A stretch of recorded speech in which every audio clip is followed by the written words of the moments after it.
وا بڕیار بوو لەو هەفتەیەدا پارلەمان بانگێشتی ئەنجومەنی باڵای نەوت و گاز و وەزیری سامانە سروشتیەکان بکات بۆ لێپرسینەوە لە گرانی نرخی بنزین.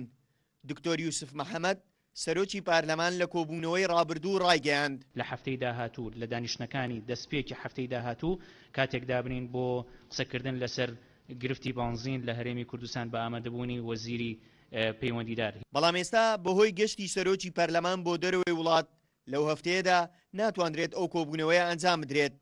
ئەندامێکی پەرلەمانیش دەڵێت ناکرێت خەڵک بەدەستگرانی نرخی بنزین بناڵێت و سەرۆکی پارلەمانیش لە گەشت بێت.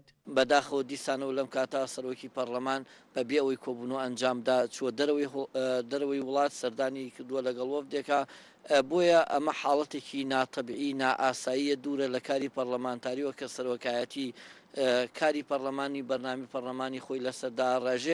سەرۆکی لیژنەی وزە و سامانە سروشتیەکانی پارلەمان دەڵێت یاداشتێکیان داوەتە دەستەی سەرۆکایەتی پارلەمان بۆ بانگێشتکردنی ئەنجومەنی باڵای نەوت و گاز و وەزیری سامانە سروشتیەکان. چاوەڕێی بانگێشتی دەستەی سەرۆکایەتین بۆ کۆبوونەوەی پارلەمان. داوا لە سەرۆکایەتی پەرلەمان کراوە، سەرۆکایەتی پەرلەمان ئەو کاتانە دیاریەکە. پەرلەمانتاران چاوەڕوانی سەرۆکایەتی پەرلەمانەکەن بۆیە کە کات و شێوازی کۆبوونەوەکە دیاری بکات. ئەندامانی پارلەمان دەڵێن لە کاتی داگیرکردنی شەنگال لەلایەن چەکدارانی داعش سەرۆکایەتی پارلەمانی کوردستان بۆی کاریگەری لایەنێکی سیاسی کۆبوونەوەی پارلەمانی بۆ قسەکردن لەسەر بارودۆخی شەنگال دواخست.